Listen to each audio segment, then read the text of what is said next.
¿Qué tal, hermanos y amigos? Bueno, hoy vamos a tratar un tema el cual vamos a dar seguimiento en una serie de videos de los que vamos a estar hablando sobre las constituciones apostólicas.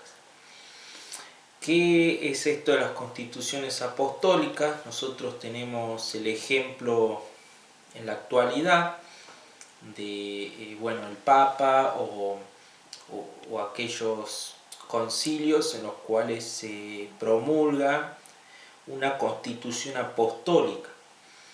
¿Cuál sería el significado más o menos del cual se le da comúnmente?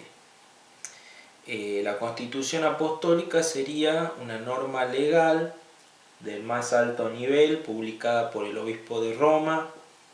El término constitución define una ley importante publicada por el emperador romano, esto es la etimología, ¿no? Y se conserva en documentos de la Iglesia debido a la herencia que el derecho canónico de la Iglesia católica recibió del derecho romano. Naturaleza más o menos de la Constitución apostólica. Dice, entre los temas que son objeto de una constitución apostólica se encuentran las que regulan la disciplina de los sacramentos, la organización de la curia romana, las elecciones de las diócesis, la asignación de determinados templos de Roma a la dignidad cardenalicia, etc. Bien, esto es la definición a grandes rasgos de la Constitución apostólica. Tenemos varios ejemplos, por ejemplo, una de San Juan Pablo II, que se llama Fidei Depositum, por la que se promulga y establece después del Concilio Vaticano II, con carácter de instrumento de derecho público, el catecismo de la Iglesia Católica, a los venerables hermanos cardenales, arzobispo y además miembros del pueblo de Dios. Bueno, esta es una constitución, Fidei Depositum, que si bien no es propiamente dicha de las constituciones apostólicas, que es el tema que vamos a tratar hoy, bien es algo que se deriva de las primeras constituciones apostólicas que fueron esta tradición manuscrita de los primeros siglos. Lo que vamos a ver hoy es las constituciones apostólicas, que son unos manuscritos de los santos apóstoles transmitidos a través de Clemente de Roma. Se denomina, obviamente, como habíamos dicho recién, constituciones apostólicas, y es Clemente de Roma quien las transmite como ser el tercer sucesor de San Pedro de Roma. Bien, las constituciones apostólicas. ¿Qué podemos decir de las constituciones apostólicas y cómo se conforman? Bien, las constituciones apostólicas están divididas en 8 libros. Son los ordenamientos eclesiásticos de los primeros siglos.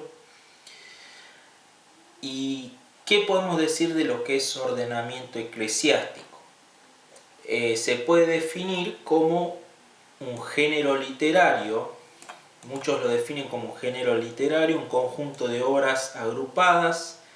Se enlazan estas obras con las cartas pastorales del Nuevo Testamento porque determinan, como habíamos dicho al principio, en la Constitución Apostólica, en el significado, estas constituciones apostólicas determinaban ciertas cosas. Primero, conducta de los cristianos, ministerios que existen en la Iglesia, relaciones con las instituciones eclesiásticas y con la liturgia.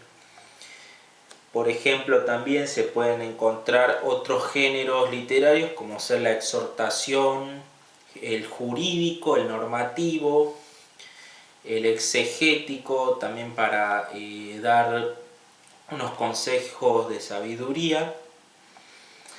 Así que básicamente se divide estas constituciones en 8 libros y nosotros, cómo llegan a nosotros y cuáles son las características de estas constituciones, lo vamos a ver ahora. Luego también vamos a ver un poco acerca de aquel autor de las constituciones, ¿no?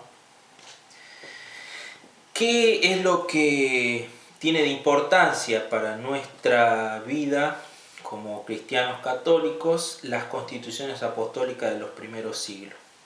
Primero, obviamente, para conocer los aspectos generales y la naturaleza disciplinar y litúrgica que tenían los cristianos en los primeros siglos.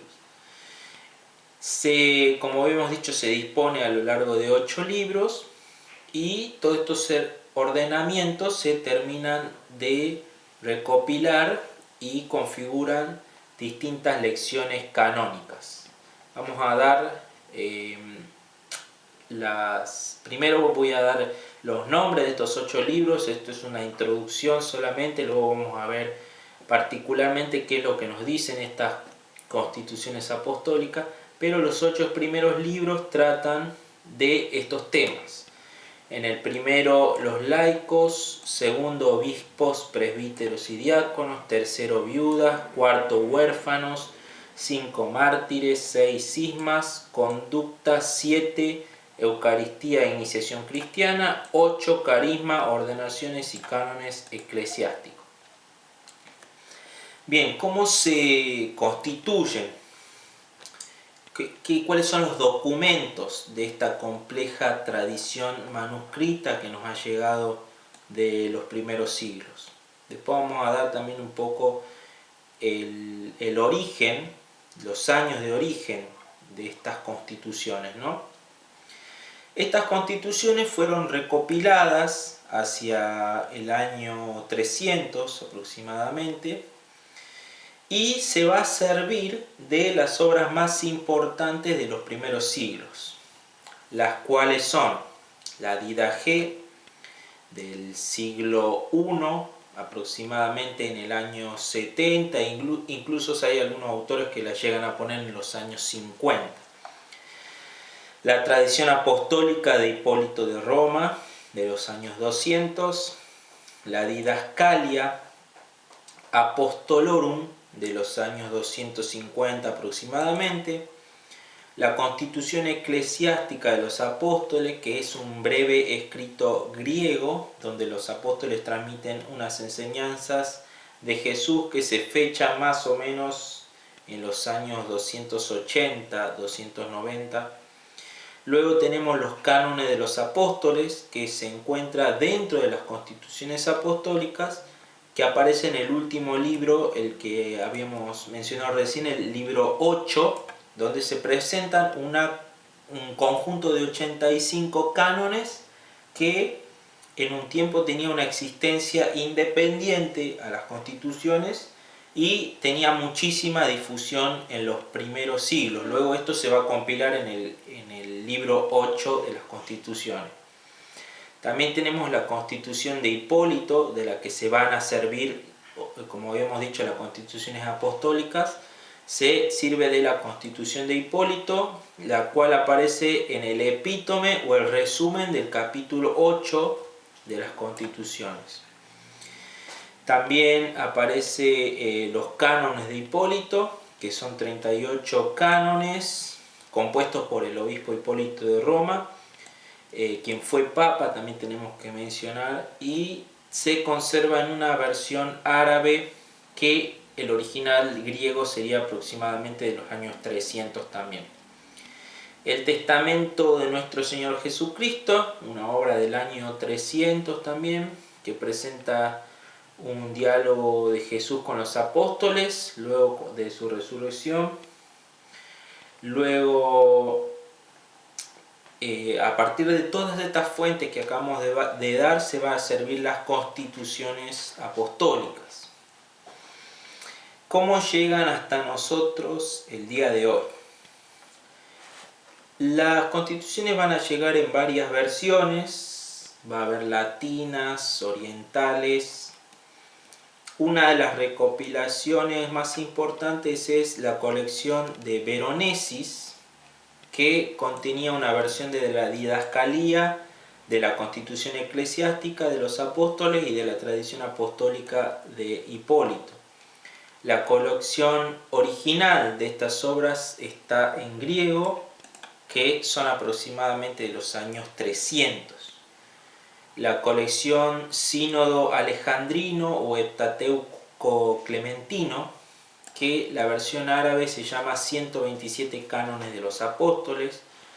Luego hasta nosotros llegan versiones copta, árabe y etiópica, pero es originalmente griega, ¿no? Ahí se encuentra la Constitución Eclesiástica de los Apóstoles, la tradición apostólica de Hipólito y un resumen del libro 8 de las Constituciones Apostólicas, del que hablamos recién. Y después tenemos la colección del Heptateuco Clementino, se llama, que es una recopilación conservada en versiones siríaca y árabes y tiene material del Sínodo Alejandrino, del Testamento del Señor Jesucristo, y omite el material de la tradición apostólica de Hipólito. Bueno, esto es cómo llegan a nosotros, y de todos los manuscritos, de todas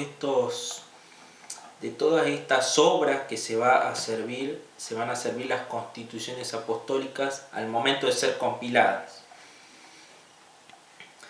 Como habíamos dicho, vamos a hacer un resumen un poco de los libros, y la versión en español de la cual he sacado la información es este libro, Constituciones Apostólicas, de editorial Ciudad Nueva.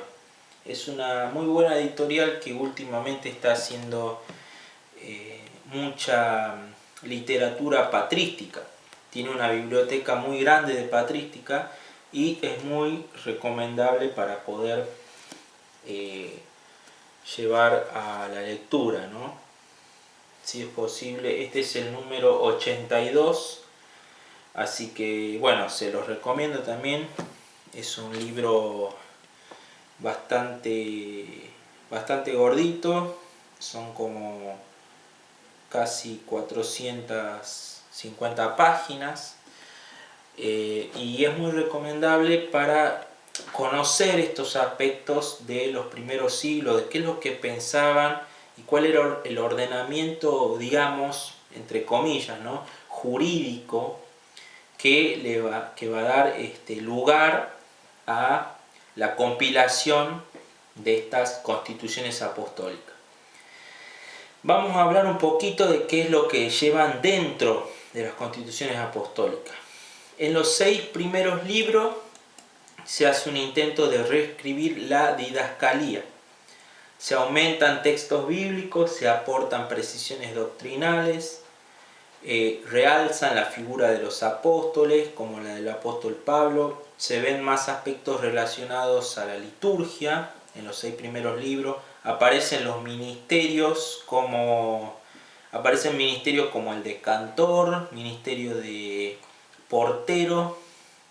Se rechaza con mucha más énfasis el sacerdocio de mujeres, y se realza un ministerio que es el ministerio de presbítero, y se especifican algunas normas de ordenación de los ministros y obispos. Fíjense todas las cosas que tenemos hasta los primeros 6 libros. El libro 7 va a ser una reelaboración de la Didache. Se la enriquece, se le pone un punto de vista más bíblico, se añaden más pasajes bíblicos, se añaden partes de disciplina en los ministerios, aparecen ministerios como los obispos, los presbíteros y diáconos, que ya adquieren un lugar importante en la iglesia. También se incluye una recopilación de oraciones al final del libro 7. Y una descripción detallada ya del bautismo y la lista de obispos que fueron ordenados por los apóstoles para el final con una colección más de oraciones. Luego el libro 8, el autor, Clemente de Roma, que ya vamos a hablar, se va a servir de los tratados de Hipólito. Uno de ellos es el de los carismas y otro el de la tradición apostólica. ¿Cuál vamos a ver? Que yo le había comentado que vamos a ver el de la tradición apostólica por separado en otro video. El libro contiene, el libro 8, que acabamos de decir, contiene una colección de 85 cánones, lo habíamos dicho, que posteriormente se van a conocer como cánones de los apóstoles, aunque como tales aparecen primero en esta compilación, que es la compilación de las constituciones apostólicas. Primero se establecen estos cánones ahí en este libro y luego empiezan a ser llevados a la iglesia luego de las constituciones apostólicas, un tiempo después. ¿A quiénes iba destinada la obra? Las constituciones apostólicas. Bueno, presentan un carácter universal. Como todo escrito católico de los primeros siglos, presentan un carácter universal a la iglesia. Y tienen un carácter también de autoridad, ya que el autor va a atribuir a esta obra a los apóstoles,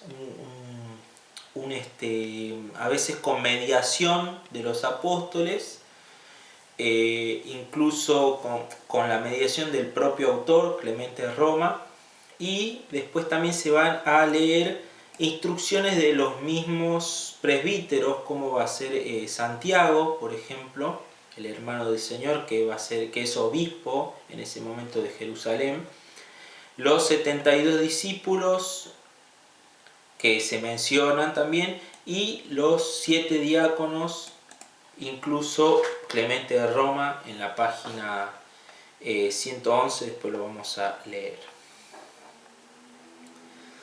Bien, dice, página 111, que ahora lo vamos a leer, el carácter universal de las constituciones. Dice el número 2.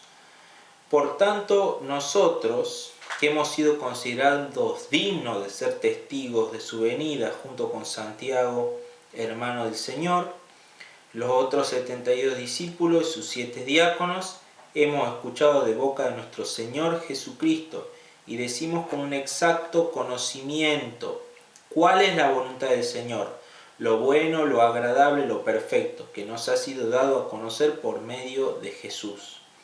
Esto es lo que el Señor nos enseñó a decir cuando orásemos a su Padre: hágase tu voluntad en la tierra como en el cielo. Habla también de que aquellos que no recogen, citan la Escritura, cuando dice aquellos que no recogen conmigo desparraman, dice: quien actúa así es un dilapidador, adversario de las ovejas, enemigo de Dios, corruptor de los corderos, cuyo pastor fue el Señor, y a los que nosotros hemos reunido de entre los diversos pueblos y lenguas, con mucha fatiga, peligro, sufrimiento continuo, privaciones, persecuciones, golpes y prisión, para hacer la voluntad de Dios y llenar el triclinio de los que reposan, es decir, la Iglesia santa y católica, de los llamados que se alegran y exultan. Bien, acá notamos que las constituciones ya nombran a una iglesia, y esta es la Iglesia católica, ya luego de citar todos estos libros, la Didache, la tradición apostólica que les había comentado. Sabemos que todos estos escritos en esta compilación son escritos de la Iglesia católica. ¿Cuál es el autor y la fecha de estas constituciones? Ya hemos dicho que se van a servir de todos aquellos escritos anteriores, y los eruditos en la actualidad y vamos a citar, por ejemplo, un erudito como Metzger, que es un erudito actual. Si bien sabemos que hoy está plagado de la modernidad en cuanto a las discusiones en cuestiones de fechas, en cuestiones de autenticidad de los documentos, pero un erudito como Metzger, no muy tradicional, si podemos decir, considera que el autor formaría parte de un equipo de trabajo, de un taller de redactores, de un círculo de pastores responsables de comunidades que había existido desde la época de las cartas pastorales y de la didaché, con la finalidad de transmitir y adaptar las tradiciones apostólicas al servicio de las comunidades. Esto es lo que nos dice del autor. ¿Cuáles son las objeciones que se le critican a las constituciones apostólicas? Se ha querido objetar que las constituciones apostólicas poseen en su teología un arrianismo. Por ejemplo, una de las objeciones. Esta objeción obviamente ya ha sido totalmente refutada, ya que en las constituciones vamos a ver que se dice explícitamente que el Hijo no es creado y que fue engendrado antes del tiempo. Ya lo vamos a ver en el número 3 en próximos videos, número 3, 4, 5, 7 y 8 de las constituciones. Bien, ¿cuál es la finalidad en esta introducción de las constituciones apostólicas? ¿Cuál es la finalidad de las constituciones? Bien, la primera finalidad, en primer lugar, va a ser asegurar la unidad de la Iglesia, porque necesitaban recuperar, este autor necesitaba recuperar del olvido quizás algunos documentos de la tradición cristiana, algunos documentos escritos y también orales que se han plasmado, que se han tomado para redactar lo que serían estas constituciones apostólicas. Estos documentos obviamente van a formar parte de la tradición fuera de las escrituras que conserva la Iglesia Católica y que también han servido de muchísimo para formar una unidad, digamos, en conjunto de todas las tradiciones y ordenamientos eclesiásticos de estos primeros siglos, desde el año 100 hasta el año 300, que han llegado a ser, básicamente se han llegado a comparar con los Talmudim, que son los escritos estos rabinos que compilaban sus tradiciones legales, escritos, compilaban estos en los Talmudim, los judíos, y ahí compilaban estas tradiciones legales. Y va a ser el prólogo, así dice el autor, va a ser el prólogo, el autor del libro, en su introducción, nos dice que va a ser el prólogo decisivo para el desarrollo del derecho canónico de la Iglesia Católica. Es interesante en esta introducción poder ver todos estos aspectos antes de empezar a desarrollar o antes de empezar a citar qué es lo que nos dice las constituciones, qué es lo que nos cuentan, qué son las cosas que podemos encontrar dentro de ellas. Primeramente vamos a ver el libro 6, capítulo 9.1, donde se nos dice un poco, se nos cuenta un poco la vida de este discípulo de los apóstoles, que es Clemente de Roma. Dice así: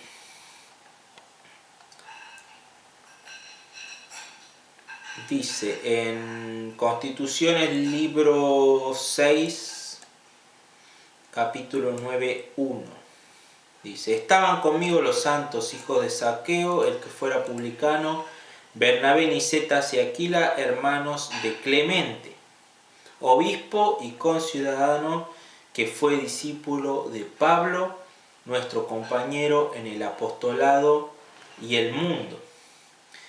Clemente va a transmitir la enseñanza de la iglesia y vamos a ver cómo es esta enseñanza. Dice, os hemos dejado a los obispos y a los demás sacerdotes esta enseñanza católica de una manera digna y justa, como memoria que dé firmeza a quienes creen en Dios, y la hemos enviado por medio de nuestro colega Clemente, nuestro hijo fidelísimo en el Señor, que comparte nuestros sentimientos junto con Bernabé, Timoteo, hijo deseadísimo, y el noble Marcos.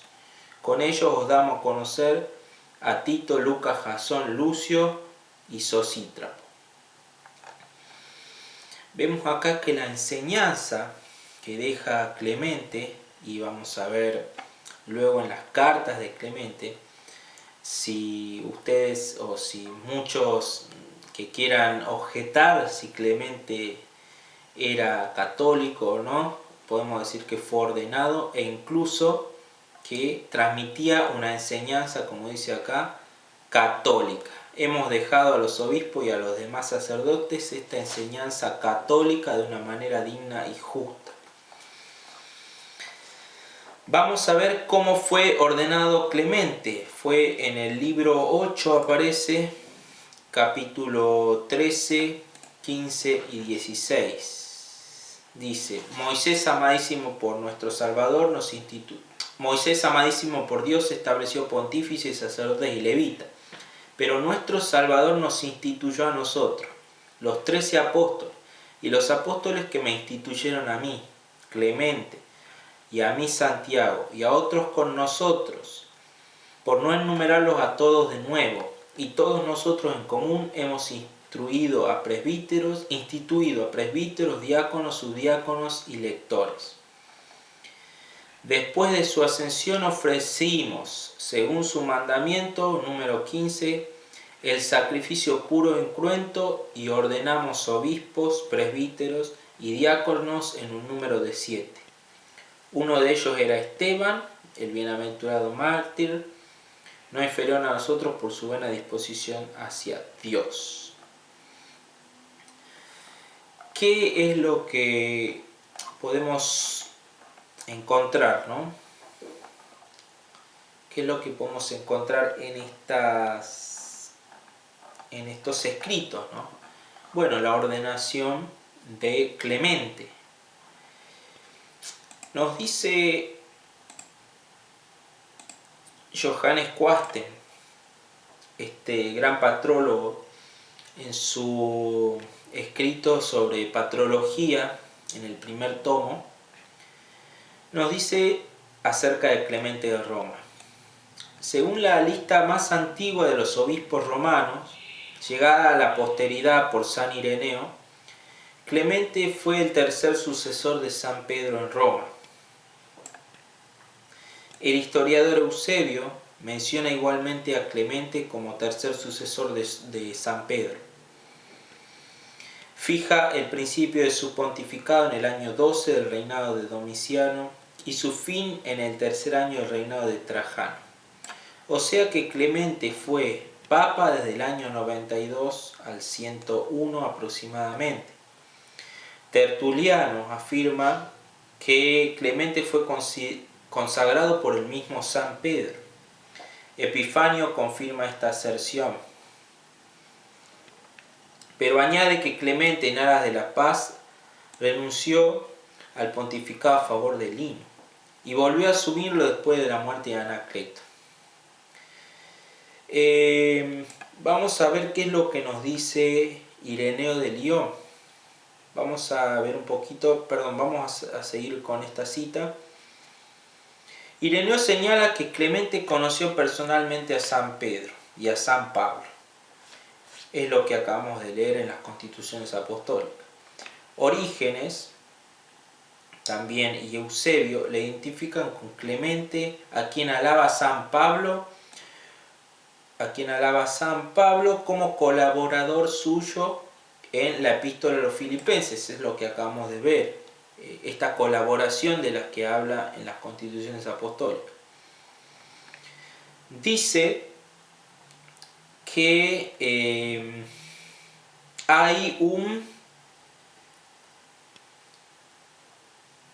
dice que no se puede constar el martirio históricamente de Clemente.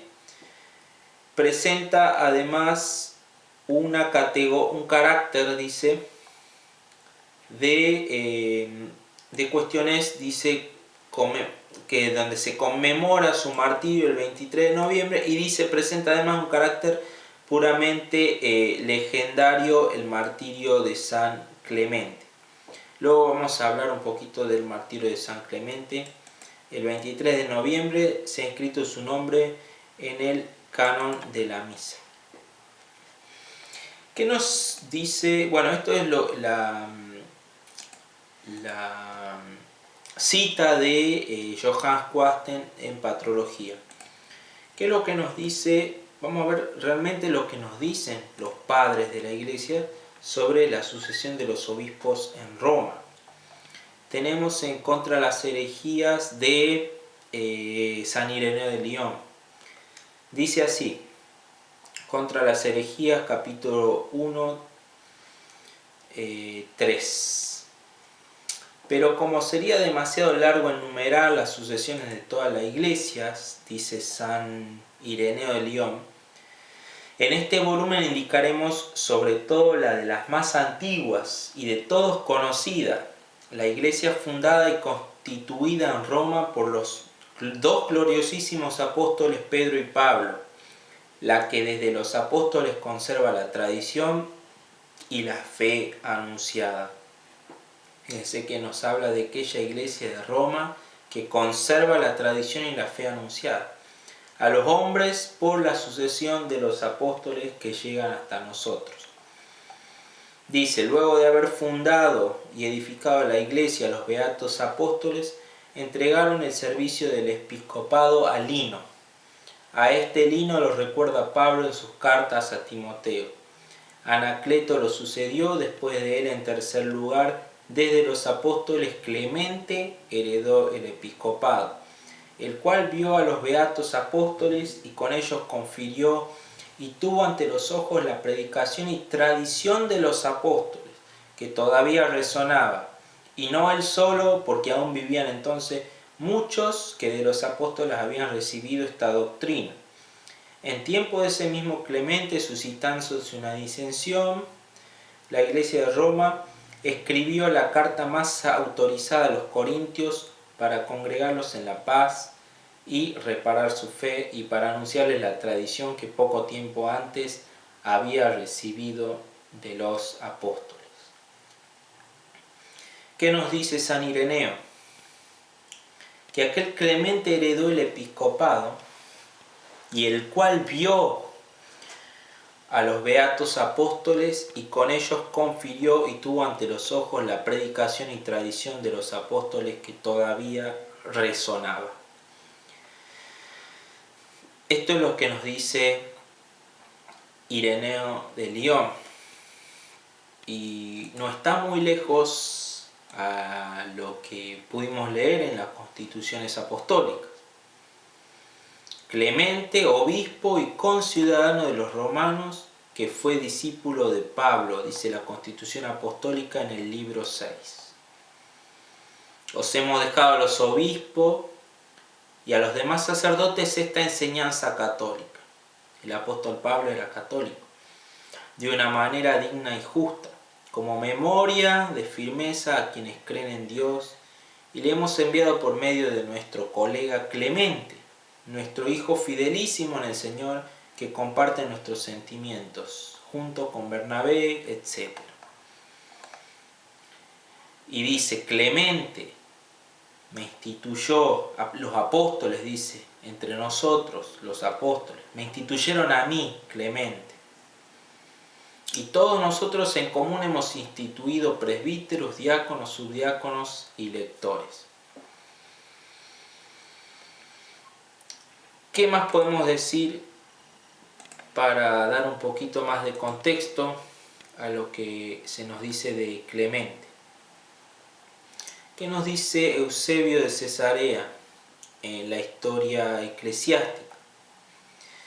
Nos dice así en Historia Eclesiástica capítulo 3, capítulo 4. De los restantes seguidores de Pablo, Crescente está probado que fue enviado por él a las Galias, y Liño, del que hace mención en la segunda carta a Timoteo, indicando que se halla con él en Roma, ya queda anteriormente demostrado, que fue designado para el episcopado de la Iglesia de Roma, el primero después de Pedro. Más también Pablo atestigua que Clemente, instituido asimismo tercer obispo de la Iglesia de Roma, fue su colaborador y compañero de lucha. Además de esto, también el Areópagita, aquel llamado Dionisio, del cual escribió Lucas en los Hechos, que fue el primero que creyó después del discurso de Pablo a los atenienses en el Areópago. Y del que otro antiguo Dionisio, pastor de la iglesia de Corinto, cuenta que fue el primer obispo de Atenas. Ya vamos a hablar también acerca de Dionisio el Areopagita, un escrito muy importante de los primeros siglos. Así que como vemos acá, dice Eusebio en su Historia Eclesiástica capítulo 4, que Pablo atestigua que Clemente, instituido así mismo tercer obispo de la iglesia de Roma, fue su colaborador y compañero de lucha. No muy lejano a lo que acabamos de leer en las constituciones apostólicas, ¿no? Por tanto, nosotros que hemos sido considerados, dice las constituciones apostólicas, ser digno de ser testigos, junto con Santiago, hermano del Señor, los otros 70 y los 7 diáconos, hemos escuchado de boca de nuestro Señor Jesucristo y decimos con un exacto conocimiento cuál es la voluntad del Señor. El Señor nos enseñó a decir cuanto orásemos a su Padre, hágase tu voluntad en el cielo como en la tierra. Quien actúa así, como aquel escrito que dice el que no recoge conmigo desparrama, es enemigo de Dios y dice enemigo de Dios, corruptor de los corderos, cuyo pastor no fue el Señor. Sigue diciendo, para hacer la voluntad de Dios y llenar el triclinio de los que reposan, es decir, la iglesia santa y católica de los llamados que se alegran y exultan.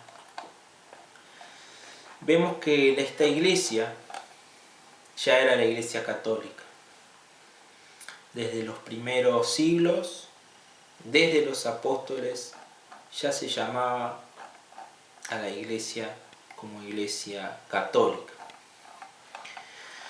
Las constituciones apostólicas van a ser realmente algo muy importante, algo de que quizás muchos no teníamos, en mi caso en particular, antes de empezar a leer, no tenía mucho conocimiento acerca de estos escritos, pero me he dado la tarea de ponerlos a la consideración de ustedes, y también porque no se ve mucho en internet, tampoco hay mucha información sobre esto.